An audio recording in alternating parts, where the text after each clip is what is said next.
Good evening everyone. So last lecture में हमने circle शुरू किया था और जो पढ़ा था उसका रिव्यू आपके सामने है ताकि आप लोग उसको याद कर लें। ठीक है ना, याद होना चाहिए। और आई एम श्योर आपको जो होमवर्क क्वेश्चन दिए गए थे वो भी आपने किए होंगे।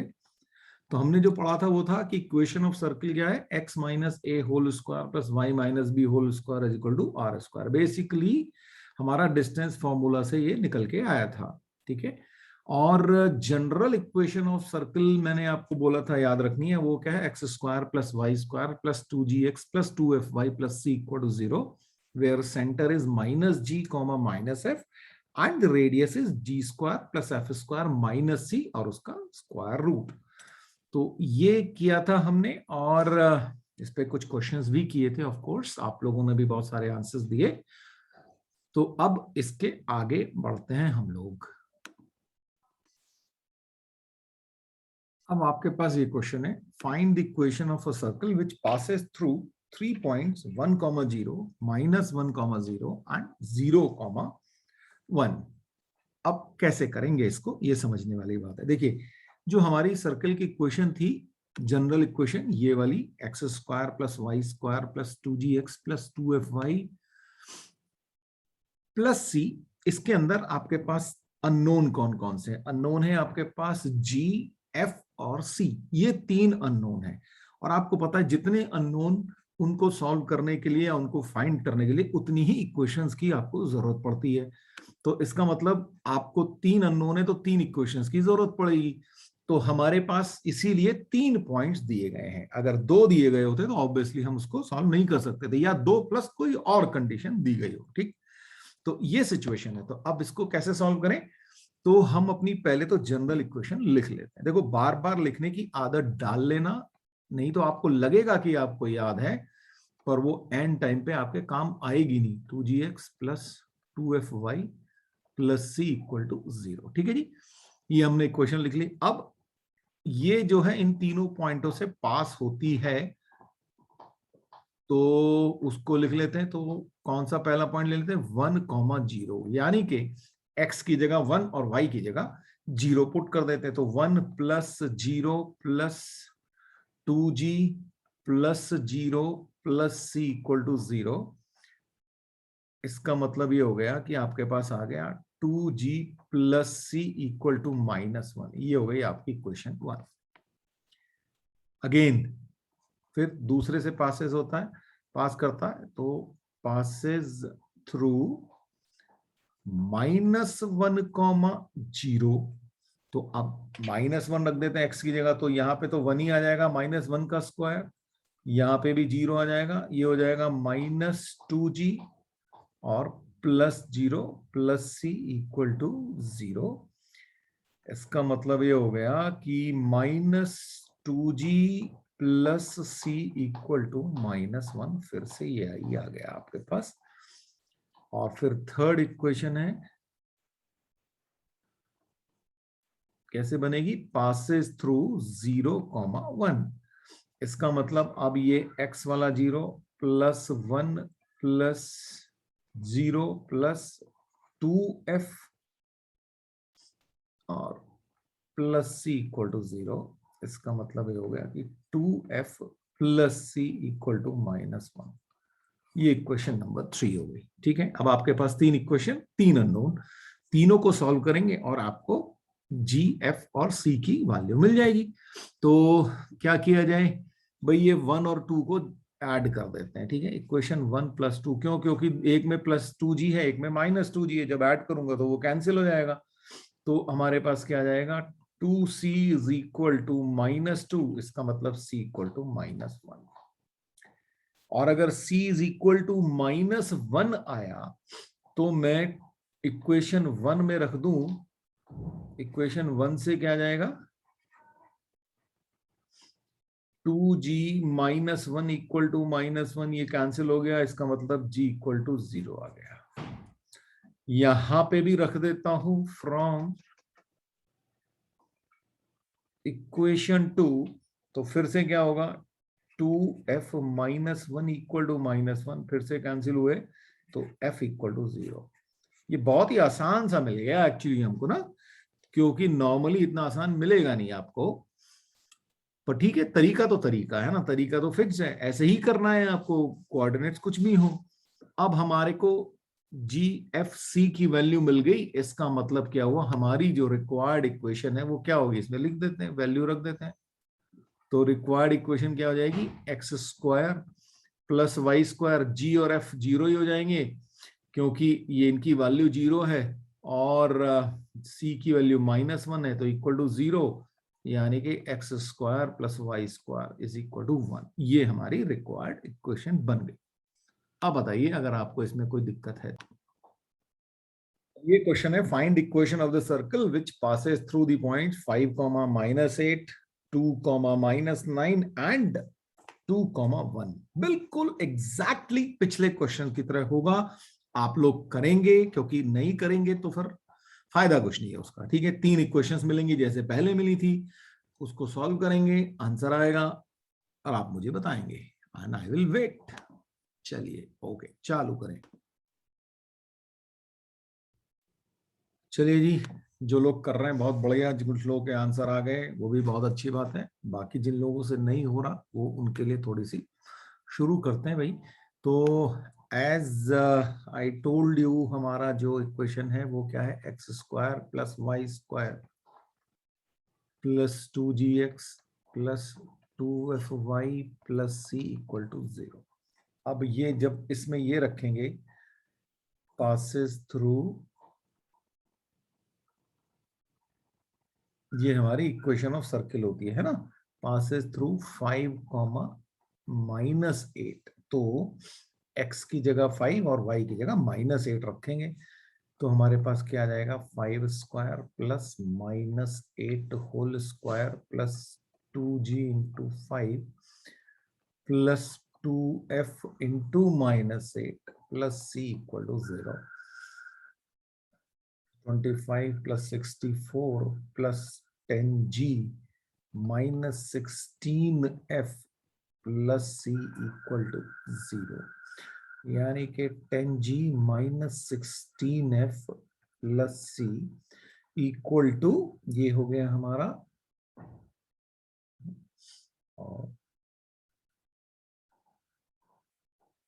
89, और वो भी माइनस का, ये हमारे पास आया। ठीक है जी, ये हमारी इक्वेशन नंबर 1।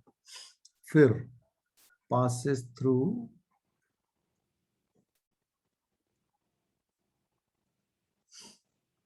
2, -9, तो क्या हो जाएगा, 2 square plus -9 square plus 2g into 2 plus 2f into -9 plus c equal to 0। Solve करेंगे तो हो जाएगा 4g minus 18f plus c equal to 81 और प्लस 4, 85। ये हमारी आ गई क्वेश्चन नंबर 2। थर्ड पॉइंट रखेंगे, पासेस थ्रू 2, 1, तो हमारे पास आ जाएगा 2 स्क्वायर प्लस 1 स्क्वायर plus 2g into 2 plus 2f इंटू 1 प्लस c इक्वल टू 0, यानी के 4g plus 2f plus c equal to 4 plus 1, 5। और ये इक्वेशन नंबर 3। आई होप यही आई होगी आप। तो जी 2 -3 कर दिया जाए, है ना, तो यहाँ पे 4g गया, c और c गया, तो -18 और -2f, यानी कि -20f, और यहां से -85 और प्लस का 5, यानी कि माइनस का 80, तो f इज इक्वल टू 4। यही आया, ठीक है जी, f इज इक्वल टू 4 हो गया। अब f मिल गया, तो इन दोनों इक्वेशंस में रख दिया जाए और उसके बाद c मिल जाएगा। फ्रॉम इक्वेशन 2, इक्वेशन 2 में रख दें तो मिल जाएगा 4g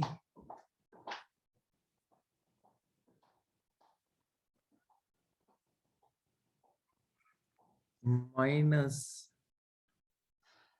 72 हो जाएगा ये, plus c is equal to minus 85, तो 4g प्लस c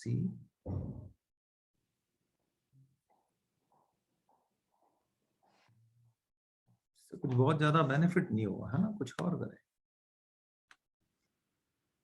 ये 4 आ गई, 4g प्लस सी माइनस 13 इक्वेशन 1 में रख देते हैं तो हमारे पास आ जाएगा 10g minus 16 into 4 64 plus C equal to minus 89। तो ये हो गया 10g plus C is equal to minus 5, 9 minus 4 और 8 माइनस 6 25। तो ये हो गई इक्वेशन नंबर 5। अब 2 इक्वेशन हो गई, इनको सॉल्व कर लेंगे अपन, ठीक है जी। तो अगले पेज पे चल लेते हैं। 4g plus C equal to है माइनस का 13,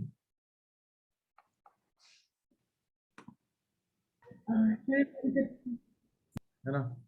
ये थी 4 और ये थी इक्वेशन नंबर 5। इसको सॉल्व कर लें तो सब्ट्रैक्ट कर देते हैं, माइनस माइनस प्लस, ये सी से सी गया और ये हो गया minus 6g is equal to 2 और 1, तो g is equal to minus 2 आ गया हमारे पास। और अगर g is equal to minus 2 आया तो फ्रॉम 4 हम क्या करेंगे, 4 into minus 2 plus c is equal to minus 13 minus 12 और ये c is equal to minus 1 आ गया फिर तो, ठीक है भाई। ये हमारा आंसर आ गया, बस इसको वैल्यू रखो इक्वेशन में और आंसर आ गया आपके पास। और अगर मान लीजिए मैं आपसे पूछता कि भाई इसका सेंटर क्या है, तो सेंटर होता है माइनस जी कॉमा माइनस एफ। तो माइनस जी हो गया 2 और एफ कितना था 4, तो वो माइनस 4 हो गया। रेडियस अगर हमें निकालनी थी तो वो होता root of g square plus f square minus c. तो जी स्क्वायर हो गया 4 प्लस 16 और ये माइनस ऑफ माइनस 1, तो ये हमारे पास आ गया। तो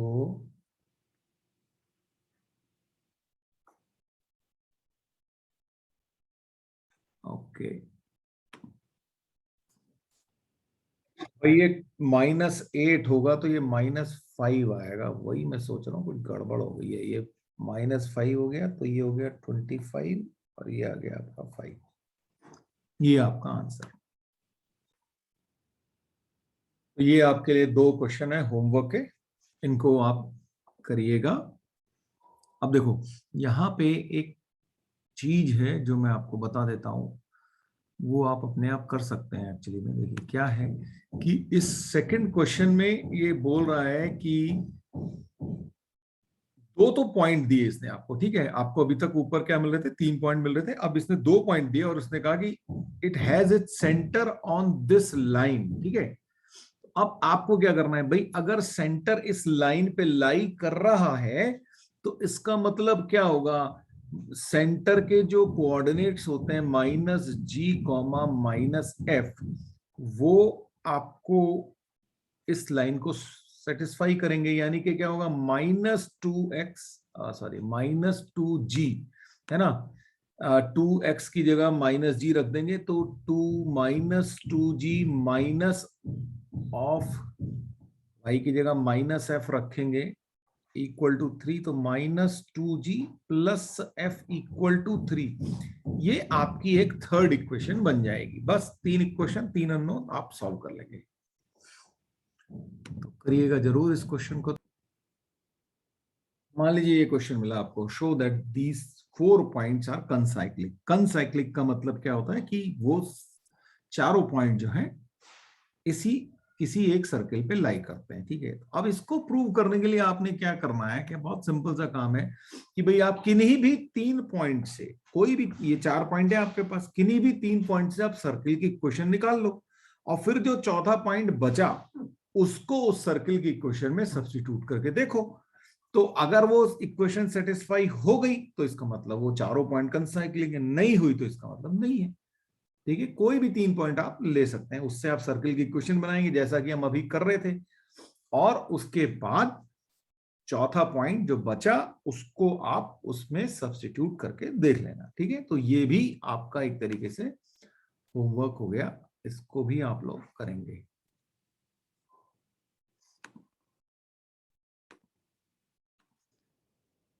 देखो आपने क्लास 9th में पढ़ा था कि 3 पॉइंट से एक यूनिक सर्कल पास होता है, ये प्रूव भी किया गया था, ठीक है ना।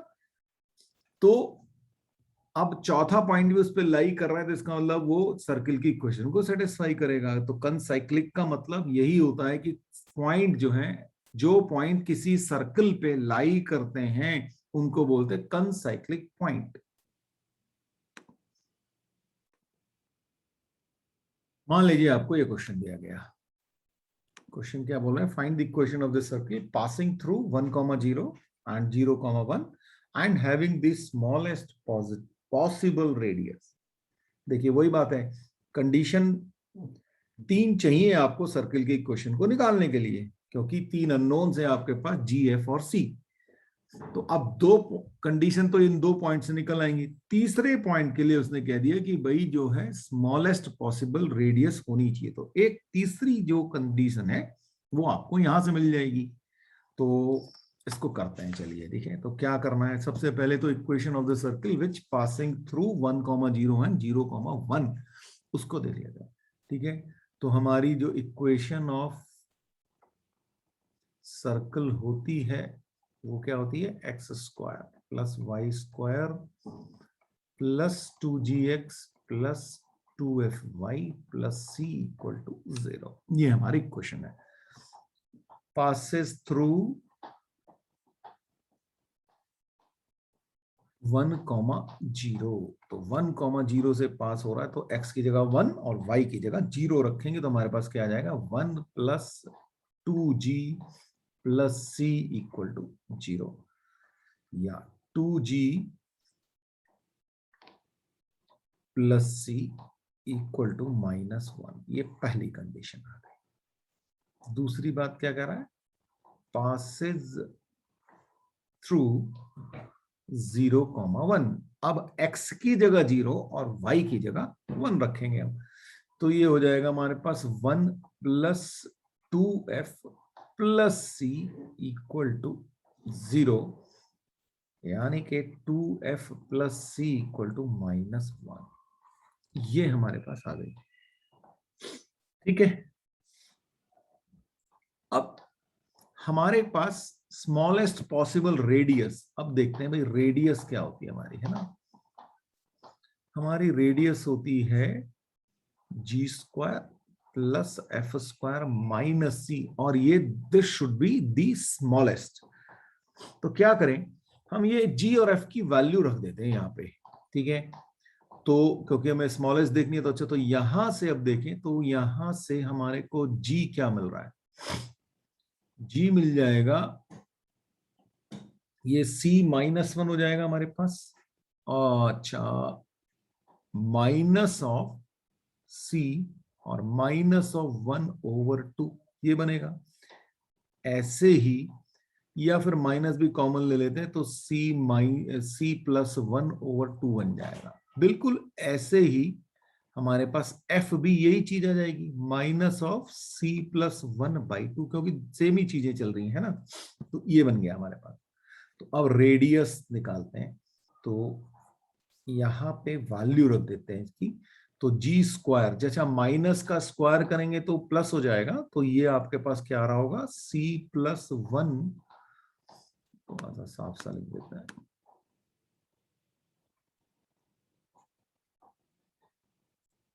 का whole square plus again C plus 1/2 का होल स्क्वायर और माइनस सी। अब ये सारा का सारा जो है सी में आ गया।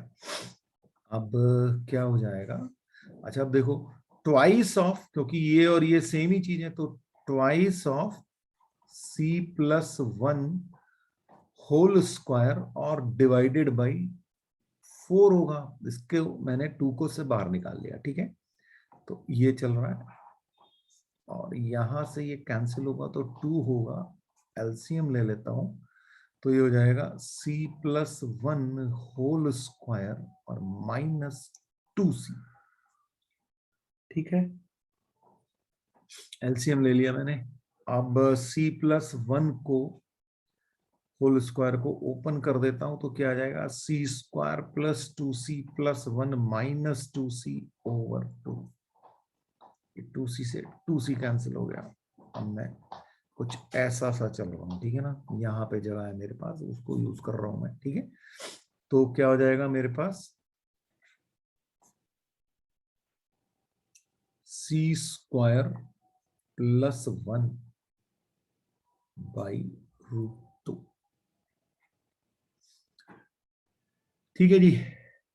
अच्छा, अब रेडियस जो है स्मॉलेस्ट पॉसिबल होनी चाहिए, ठीक है। अब स्मॉलेस्ट पॉसिबल कब होगी, भाई देखो ये यहाँ पे ये सी स्क्वायर है, आप इसमें कोई नेगेटिव वैल्यू रखोगे तो भी उसका स्क्वायर जो है पॉजिटिव हो जाएगा, है ना, तो फॉर स्मॉलेस्ट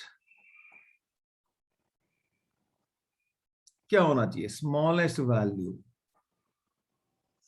बताओ, आप लोग बताओ कि क्या होना चाहिए स्मॉलेस्ट होने के लिए, इस चीज को सी की वैल्यू क्या होनी चाहिए, बताओ।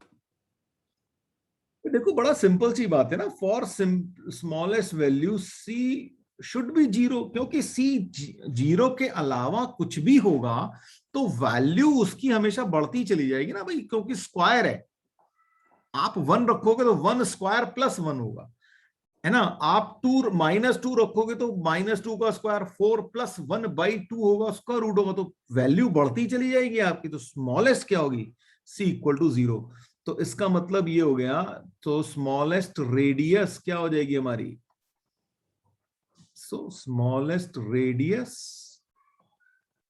विल बी, यहां पे 0 रख दिया तो √1/2, ये बन गया, ठीक, तो ये हमारे पास रेडियस आ गया। और अब क्या करोगे, है ना, अब आप अब c इक्वल टू 0 के लिए यहां पे भी c इक्वल टू 0 रख दो, यहां पे भी, है ना, फ्रॉम 1 पुट c इक्वल टू 0, तो आपके पास g क्या आ जाएगा, g इज इक्वल टू हो जाएगा आपके पास -12 from 2, okay, from 2 z equal to 0, क्या आ जाएगा, f भी जो है -12 आ जाएगा, -1/2, ठीक है, तो बस अब आपको g की वैल्यू मिल गई, f की वैल्यू मिल गई, r की वैल्यू मिल गई, है ना, तो आपके पास इक्वेशन बड़ी आराम से बन जाएगी, क्या बन जाएगी आपकी, सो रिक्वायर्ड इक्वेशन हमारे पास क्या है, X square plus Y square plus 2gx होता है, तो 2 into -12 into X plus 2 into -12 into Y, क्योंकि 2f(y) होता है, और प्लस c होता है, वो 0 ले रखा है हमने, तो ये आ गया, तो हमारी हो गई X square plus Y square minus X minus Y equal to 0, ये हमारा आंसर आ गया। अब बताइए कोई दिक्कत है तो आप लोग मुझसे पूछें। देखिए जी, क्वेश्चन ये आपके लिए होमवर्क के लिए, find the equation of the circle circumscribing the triangle formed by the lines. ये 3 लाइन दे रखी हैं, ठीक है। तो अब इसका मतलब क्या हुआ कि आपको एक ऐसा सर्कल बताना है जो इस ट्रायंगल, जो इन तीनों लाइनों से बनने वाला जो ट्रायंगल होगा उसके वर्टेक्स से या तीनों वर्टेक्स से पास होए। तो इसका मतलब ये हुआ कि आपको पहले तो वो वर्टेक्स ढूंढने पड़ेंगे। तो इसका मतलब ये है कि आप इन तीनों लाइनों को आपस में सॉल्व करके आप वो 3 पॉइंट निकालेंगे, ठीक है। फिर उन 3 पॉइंटों की हेल्प से आप जो है सर्कल की इक्वेशन निकाल लेंगे, जो कि आएगी आपके पास x square plus Y square minus 17x minus 19y plus 50 equal to 0। दोबारा से बता देता हूं, पहले ये तीनों इक्वेशंस को यूज करके आप 3 पॉइंट निकालेंगे इन तीनों के। जैसे कि आप देखो, पहले इस दोनों का निकालोगे तो कोई एक्स और वाई की वैल्यू मिलेगी, फिर इन दोनों का निकालोगे फिर कुछ मिलेगी एक्स और वाई की वैल्यू, और फिर पहली और थर्ड वाली का निकाल लोगे तो मिलेगी, ठीक है। तो 3 पॉइंट मिल जाएंगे। अब फिर 3 पॉइंट निकालने के बाद आपको वही वाला प्रोसेस जो है फॉलो करना है और वहां से सर्कल की इक्वेशन निकाल लेनी है, ठीक है। थोड़ा सा लेंदी है, पर इसलिए नहीं कि जरूरी नहीं कि आपके स्कूल में पूछा जाए, बस आपको एक थोड़ा सा आइडिया होना चाहिए कि भाई हो क्या रहा है चीजें ना। अब चलिए, अब ये क्वेश्चन देखें। Find the equation of the circle which touches the X axis and whose centre is 4,5। तो अब देखो, इस टाइप के क्वेश्चन जो होते हैं ना, अगर आप ज्योमेट्री बना लें, एक रफ फिगर बना लें, तो आपके लिए बहुत आसान हो जाते हैं।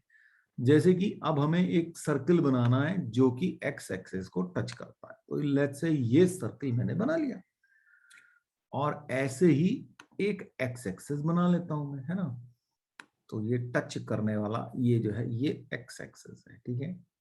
वाई एक्सिस कहीं भी हो सकता है, इसमें कोई दिक्कत नहीं। ये लो, ये बना दिया वाई एक्सिस भी, चलिए। मुझे नहीं पता कहाँ है ना, मैंने बना दिया बस आपके लिए, ठीक है। अब क्या कह रहा है? अब कह रहा है कि भाई इस सर ये एक्स एक्सिस को टच कर रहा है ना, ये वाई एक्सिस है, यहाँ कहीं ओरिजिन होगा ऑब्वियसली। हमें क्या करना, हुज सेंटर इज 4,5। मान लेते हैं ये इसका सेंटर है और ये है 4,5। अब इस फिगर से आपको समझ में आ जाना चाहिए कि भाई इसकी रेडियस क्या होगी, है ना। रेडियस क्या होगी, उसके लिए मैं क्या करूं, यहां से परपेंडिकुलर डाल देता हूं। ये दिख रहा है, ये एक्स एक्सिस को टच कर रहा है, तो ये परपेंडिकुलर डाला।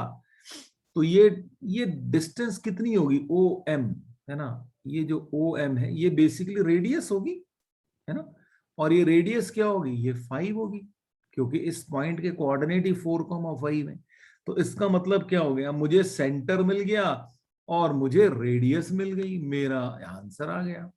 तो इसका मतलब मेरी जो इक्वेशन हो जाएगी वो क्या आ जाएगी, x-4 whole square plus y-5 whole square is equal to 5 square. I hope this is clear. नहीं है तो आप मुझसे पूछ लें फटाफट। भाई ये जो, अगर आपको कुछ शक हो रहा है तो मैं आपको फिर से लिख देता हूं। आपकी इक्वेशन क्या होती है, x-a whole square plus y-b whole square is equal to r square, ठीक है। ये यूज किया है, अगर आप भूल गए हो तो, क्योंकि मैंने इस लेक्चर की शुरुआत ही यहीं से की थी, है ना। वहां पे आपको लिखा हुआ था review of the previous lecture. और वैसे भी अभी तक आपको याद हो जानी चाहिए, क्योंकि आपने होमवर्क किए, पिछले लेक्चर को अटेंड किया, वहां पे भी क्वेश्चन किए, तो ये याद होना चाहिए। Find the equation of the circle which touches the x-axis at origin and whose radius is 7 unit। सोचो, फिगर बनाओ, खुद से बनाओ, सोचो कि क्या हो रहा है, 2 मिनट लगाओ उस पर, ठीक है। फिगर बना लोगे तो समझ में आ जाएगा। करो। ये हमारे एक्सेस, ये हमने एक सर्कल बनाया और इसको यहाँ पे एक्स एक्सेस को टच कर दिया, ठीक है जी। ये है हमारा सर्कल। ठीक है। अब सोचें कि क्या हुआ। ये हमारा ओरिजिन, ये हमारा एक्स एक्सिस। तो अगर इसका यहां पे सेंटर हो, ठीक है, रेडियस कितनी बोल रहा है, रेडियस बोल रहा है 7। तो रेडियस है हमारी 7, तो यहां से लेके यहां तक जो डिस्टेंस है वो 7 है। इसका मतलब क्या हुआ, इस पॉइंट सी के जो कोऑर्डिनेट्स हुए वो क्या हुए, 0,7। हुआ कि नहीं हुआ बताओ। ठीक है, तो बस इसकी इक्वेशन क्या बन जाएगी आपकी, x minus 0 whole square plus y minus 7 whole square is equal to 7 square. Find the equation of the circle which touches both the coordinate axes and whose radius is 3 units. कहाँ होगा भाई, ये बताओ हमको कि कहाँ होगा। सोचो, फिगर बनाओ। ओके जी, अब सोचते हैं। हमें ये कहा कि भाई हमारा जो सर्किल है दोनों कोऑर्डिनेट एक्सिस को टच कर रहा है, तो कुछ ऐसी सी सिचुएशन बनी होगी। ठीक है, तो क्या होगा यहां पे, और इसकी रेडियस है 3 यूनिट्स। इसका मतलब अगर मैं इधर को जोड़ूं तो 3 यूनिट, राइट, और इधर को जोड़ूं तो भी 3 यूनिट का रेडियस है भाई। तो इसका मतलब क्या हुआ, ये 3 है और ये 3 है, इसका मतलब सेंटर के कोऑर्डिनेट्स क्या हो गए, 3,3। तो हमारी जो इक्वेशन होगी वो क्या होगी, x minus 3 whole square plus y minus 3 whole square is equal to 3 square. ठीक है, या फिर x, चलो अब तुम लोग बोलते हो ना कभी कभी सर ओपन कर दो, तो लो भाई, कभी कभी तुम्हारा स्कूल वाला इंसिस्ट कर जाता है कि भाई नहीं साहब हमको तो पूरा चाहिए। तो -6y प्लस 9 इक्वल टू 9, इधर का 9 से कैंसिल हुआ तो x square plus Y square -6x minus 6y plus 9 equal to 0। ये हमारी इक्वेशन आ गई। ठीक है, यहां तक क्लियर है ना। और क्या हम कुछ मिस कर रहे हैं यहाँ पे, सोचो जरा सा। We are missing something. In fact पिछले क्वेश्चन में भी we are missing something. What is that, सोचो।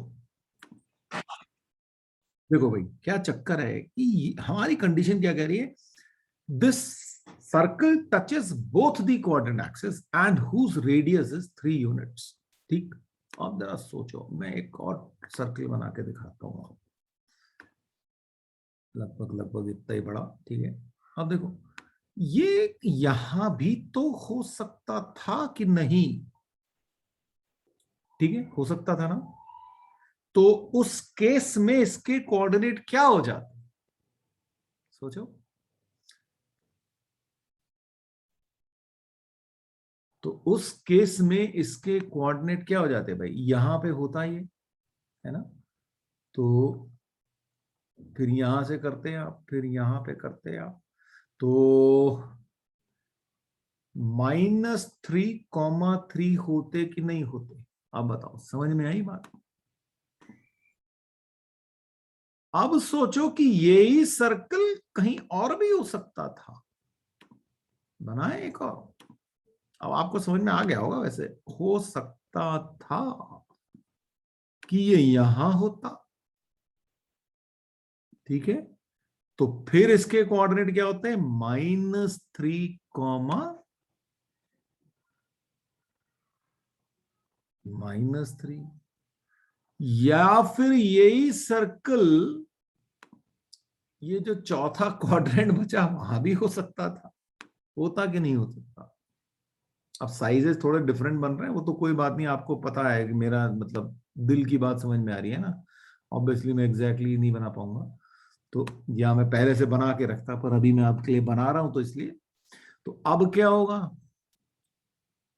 अब भैया इसके कोऑर्डिनेट क्या हो जाएंगे, 3, -3। तो इनफैक्ट आपकी 4 इक्वेशंस आनी चाहिए, ठीक है। तो जब आप उनको करोगे ना, तो बस सिर्फ एक फर्क आएगा आपका, देखो ये x² y² में तो कोई फर्क आने नहीं वाला, बस यहां पे क्या होगा, प्लस माइनस और प्लस माइनस, ऐसे करके आपका आंसर आएगा, ठीक है। I hope this logic is clear to all of you. अच्छा, अब फिर देखो इधर वाले क्वेश्चन में भी ऐसा ही कुछ हो सकता था, होता कि नहीं होता, हो सकता था। हाँ सर, इनफैक्ट मैंने हाँ, तूने क्या सोचा था ऐसा, चलिए खैर ठीक है। तो अब यही चीज यहां पे भी हो सकती थी, ठीक है। बस यहाँ पे 4 नहीं बनते, इधर 2 बनते हैं ना, ठीक है। यहां पे 4 नहीं बनने वाले थे, यहां पे 2 बनते, तो दूसरा वाला कैसे बनता, भाई मैं बता देता हूं, कोशिश करता हूं बनाने की, है ना। तो ये वाला ऐसे बन जाता, तो अब आपका जो सेंटर हो जाता वो 0, -7 हो जाता, है ना। तो आपकी जो एक और इक्वेशन आ जाती, वो आ जाती x-0 whole square plus y+7 whole square is equal to 7, ठीक है। तो कभी कभी ये चीजें थोड़ा सा, और खासकर कंपटीशन में तो ये चीजें बहुत बहुत क्लियर हो जाती हैं, वहीं पे फंस जाते हैं बच्चे, है ना। वहां पे 2 इक्वेशन हो रही होती हैं, आप लोग एक ही सोच रहे होते हो। अब मान लीजिए ये क्वेश्चन दे दिया आपको, find the equation of the circle which passes through the origin and cuts off intercept 6 and 4 from the positive x-axis and y-axis respectively। तो अब यहां पे क्या करेंगे, सोचिए जरा सा, बताइए मुझे क्या करेंगे। ओके जी, श्योर आप लोगों ने ट्राई किया होगा, तो बनाने की कोशिश करते हैं फिर से, है ना। बनाते हैं भाई, बनाते हैं, ठीक है। अब एक सर्कल भी बनाते हैं, चलिए जी। कुछ ऐसा सा circle which passes through the origin and cuts off intercept 6 and 4 from the positive axis and y axis respectively। तो अब सोचिए कि ये मेरा फिगर देखो, ठीक है। ये हमारा एक्स एक्सिस है, ये ओरिजिन है, ये वाई एक्सिस है। यहां पे इसने ए और बी, यानी कि ओ ए और ओ बी आपके 2 इंटरसेप्ट हैं, ठीक है। तो इसका कहीं सेंटर होगा, ठीक है। अच्छा, ओ ए एक्स एक्सिस पे कितना है, 6 यूनिट। अच्छा, थोड़ा सा फिगर गलत सा बन गया, इधर 6 थोड़ा बड़ा हो गया है और 4 छोटा हो गया, आप उसकी चिंता ना करें, है ना प्लीज, उस पर टेंशन लेने की जरूरत नहीं है। तो ये हमारा 6 है, O A is equal to 6 और O B is equal to 4 है, ठीक है। फिगर में उल्टा लग रहा है, कोई दिक्कत नहीं है, मैं कहूँ तो मैं चेंज कर देता हूं, पर makes no sense, concept clear होना चाहिए, ठीक है। तो मैं ओ ए हमारा 6 है, तो मैं ओ ए पर अगर मैं परपेंडिकुलर डालूंगा, तो ये ओ ए क्या होगी, सर्कल की कॉर्ड हो गई, है ना। और क्लास 9th में आपने पढ़ा था कि a perpendicular from the center on the chord bisects the chord, याद आई बात। तो इसका मतलब अगर ये सेंटर सी है, यहां पे परपेंडिकुलर डाला, तो ये 2 पार्ट में डिवाइड हो जाएगा, 3 और 3 में, ठीक है। यही 9th में पढ़ा था आपने, सेंटर से अगर किसी कॉर्ड के ऊपर परपेंडिकुलर डालते हैं तो वो कॉर्ड को 2 इक्वल पार्ट में डिवाइड कर देता है, ठीक। तो ये 3 हो गया और वो भी 3 हो गया। अब यहां पे बिल्कुल ऐसे ही अगर मैं यहां से ओ बी पे परपेंडिकुलर डालूं, तो वो भी उसको 2 पार्ट में डिवाइड कर देगा। तो क्या बनेगा आपके पास, ये भी परपेंडिकुलर डला ओ एम और ये ओ एन, तो ये 2 होगा और ये भी 2 होगा क्योंकि ओ बी जो है 4 है। तो this implies that O M is equal to 3 implies that O N is equal to 2। अब मुझे मिल गया। तो अब इस हिसाब से मैं सी के कोऑर्डिनेट्स क्या दे सकता हूं भाई, ये डिस्टेंस 3 और ये डिस्टेंस 2 है, तो 3,2। बताइए यहां तक बात समझ। अब मैं अगर रेडियस निकालना चाहूं तो रेडियस तो मेरी ये हो जाएगी ग्रीन वाली, है ना, ओसी। और ओसी तो अब आप राइट एंगल ट्रायंगल से निकाल सकते हैं, है ना। तो OC is equal to R will be equal to root of, क्या होगा भाई, अच्छा ये भी तो 2 होगा ना, तो क्या हो जाएगा O M square plus C M square. ठीक है जी, that means 3 square plus 2 square, 9 plus 4 यानी कि रूट 13। बस रेडियस मिल गया हमको और सेंटर मिल गया हमको, तो हमारा जो आंसर आ जाएगा वो क्या होगा, required equation of circle x minus 3 whole square plus y minus 2 whole square is equal to root 13 square. इसको सिंप्लीफाई कर लोगे, आई एम श्योर इतने छोटे बच्चे नहीं हो आप लोग, है ना। तो बस ये आपका आंसर।